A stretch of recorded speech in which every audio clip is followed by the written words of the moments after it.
Hey guys, welcome into your UFC 186 preview. The fight card takes place this Saturday night, April 25th in Montreal, Quebec, Canada. Uh, a lot's happened to this card. It went from being one of the best cards of the year to a pretty lackluster card that left the Bell Center having to shut down half the stadium. Yep, half the venue will be closed for the event, so anyone who bought a 300 ticket, like I did, gets moved into the 100 level. Pretty sweet, if you ask me. But yeah, the fight card was originally it had Rory McDonald and Hector Lombard, but Hector Lombard failed the steroid test, so I canned that fight. It actually ended up working out well for Rory because he's getting the title fight now, so it all worked out good for him. Glad to see a fellow Canadian getting an opportunity. I think he could really be like the next GSP, but he's got a tough fight there in Robbie Lawler, that's for sure. It's not an easy one. So yeah, that fight pulled out, and then the main event, then was supposed to be T.J. Dillashaw and Hannah Barrow too, the much anticipated rematch, but that fight was also canned. T.J. Dillashaw got a rib injury, and decided it was best to delay camp, delay the fight another day. Sucks for the card. Looking forward to that fight, and then Rampage, who the UFC was in like a contract dispute with Bellator on who had the rights to Rampage. Just some messy scenario. It looked like he wouldn't be fighting either, so his fight with Fabio Maldonado got canned too. And I think Steve Boss was supposed to jump in, an ex-hockey player. He was going to jump in and take the fight. And but then the ruling was that Rampage was able to fight. So now Rampage is back on the card, which is pretty sweet for the card. Adds some name power to it at least. And it'll be cool seeing Rampage live. Come out with that big dog chain on and howl. Looking forward to that. Alright, now let's get into the card. The first match of the night is Yves Jabouin, 20-9 record, taking on Thomas Almeida, who's 18-0. Thomas Almeida was signed with the UFC in June of 2014. He's a promising prospect, having never lost. He's KO'd 72% of his fights have ended in knockout / TKO. Only 6% going to decision. He's a nasty, very aggressive fighter, and he has good takedown defense. He's not an easy guy to put on the mat. Neither is Jabouin. They're both relatively even in that, so I think they'll stifle each other there and have to compete more on the feet, which I think gives Almeida the advantage. Jabouin though will have the sixth man in his corner, the crowd, as he fights in Montreal. He fights a TriStar. I know that. His most notable fight, his biggest fight, I would say, was he fought Mark Hominick, I believe, in the WEC, and he lost in the second round, TKO, I believe. But he's been in the ring with some veterans, so he won't be shy there, I don't feel. His last fight, though, he picked up a unanimous decision victory over Mike Easton. Probably the biggest win of his career, I'd say. So yeah, that's the first fight, really. Two guys I don't know too much about, but Jabouin's been a UFC vet. He's been there for a while. Same with this next fight here. We got it's a 160-pound catchweight bout between John Makdessi, the Canadian guy, against Shane Campbell, 11-2, another fellow Canadian. So yeah, Makdessi, his original opponent there was supposed to be Abel Trujillo, but he pulled out, and now he'll welcome Shane Campbell to the octagon for his debut. Shane Campbell, like I said, he's a relatively unknown guy, but he does have over 60 victories in Muay Thai. He's a very well-rounded fighter and has some tremendous skill in Muay Thai. Those Muay Thai guys are nasty too. You never know with them. Makdessi, it seems, is the favorite going in, but never count anyone out in a fight. A fight's a fight. Anything can happen. And Shane Campbell definitely looks like no slouch. He's got a huge reach advantage too,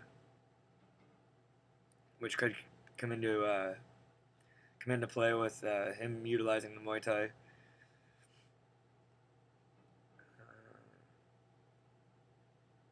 Yeah, so I won't really talk too much on that one because I don't know much about them. Now, on to the much anticipated matchup between Michael the Count Bisping and CB Dollaway. This should be a good one for sure. Michael Bisping has a 26-7 record, and CB Dollaway is 16-7. Going into this, Bisping's had a few setbacks in his career. Big loss to Rampage.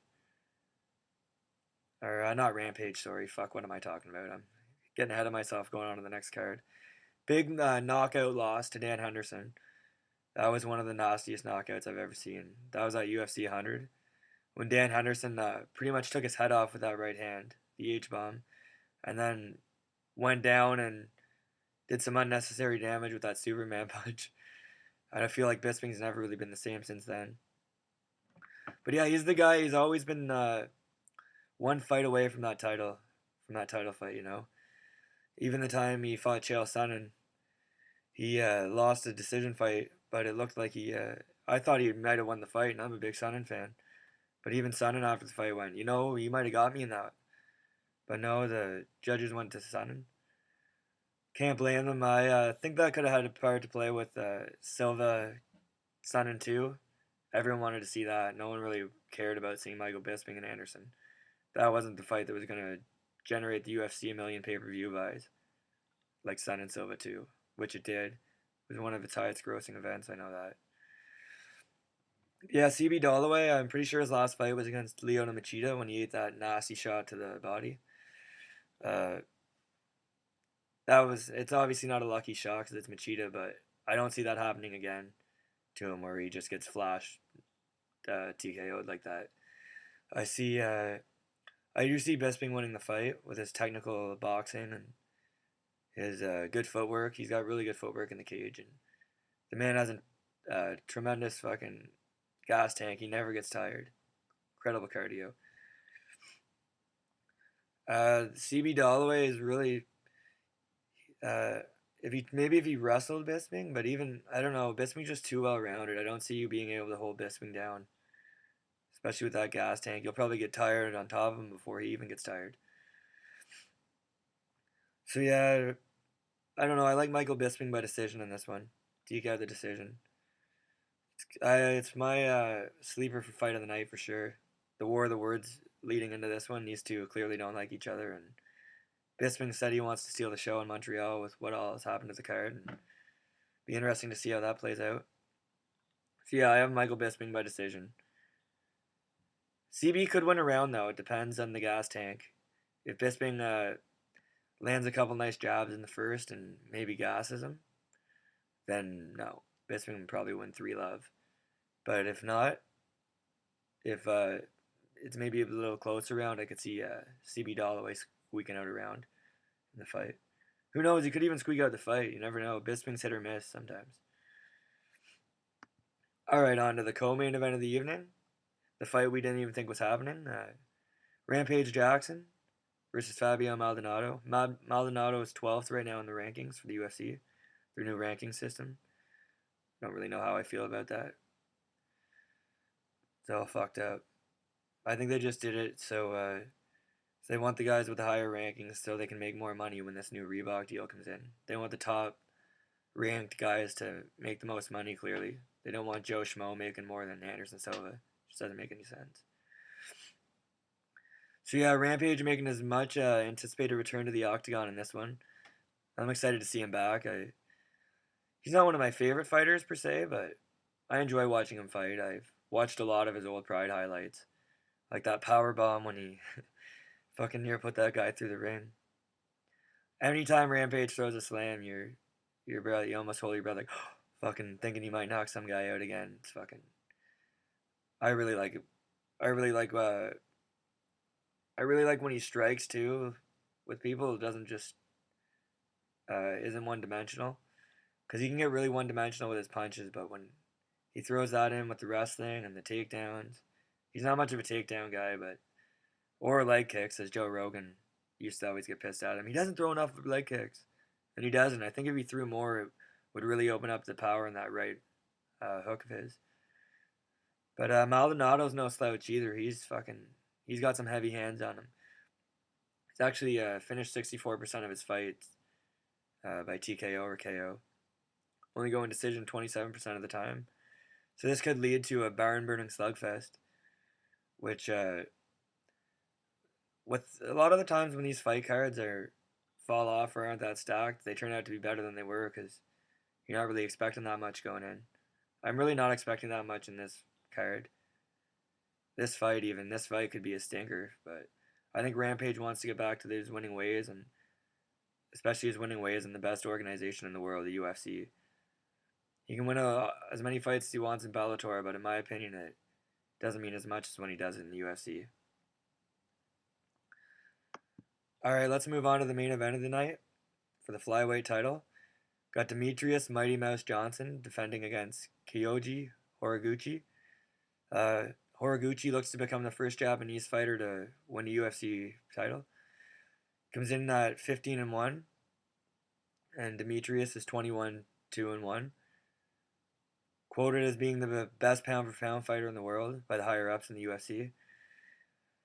And you can't argue, the man is that damn good. I think it's the lack of competition he faces that might have people second guessing him, but he's definitely up there in that upper echelon with John Jones and Jose Aldo, Ronda Rousey. I think you got to put her in there too, despite she's a female and that there's not many. I don't say that because she's a woman, like hating on women. I mean that because there's not that many female fighters, so it might be harder to put her in there. But she'd kick half the men on this planet's ass, so she's got to be in there. But yeah, I really don't see this fight going to Horiguchi though. Sorry, any Japanese fans out there.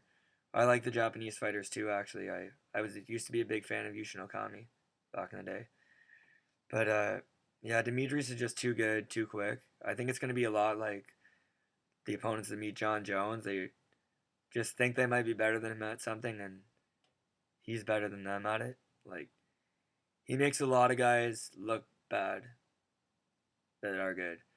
John Dodson, he's another exciting fighter to watch, but he made him look stupid. And he likes to finish his fights too. Like, he likes to try and finish anyway. He hasn't got that many finishes in his career, but he's just so dominant that he can almost pull a GSP and just outrun someone fucking using his footwork for 5 rounds, landing jab here and there, and he'd still win the fight. He's not that boring of a fighter, though. He's all over the place, so I wouldn't see him trying to do that. I think he'll be coming in trying to make a statement. But Horiguchi, anything's possible. Sunday morning, will we have a new UFC flyweight champion? I don't think so, but stranger things have happened. Matt Serra, for example, upsetting GSP. That was probably the biggest upset in UFC history. Actually, if that's one, number 2 might be Henan Barao getting absolutely dominated for 5 rounds by TJ Dillashaw. No one saw that coming either. I really wish we could have got the fights on this card that were scheduled, but we're not going to. No sense complaining. I'm not complaining about the seating arrangement that happened to my ticket, that's for sure. And yeah, I'm going to go into this one with an open mind. Not expecting too much, but also hoping for some good fights, good night of fights. And I'll be back to break down what happens probably Sunday morning when I get home. Go over to Push Start Sports, subscribe, hit the like button, and I'm out. Thanks, guys.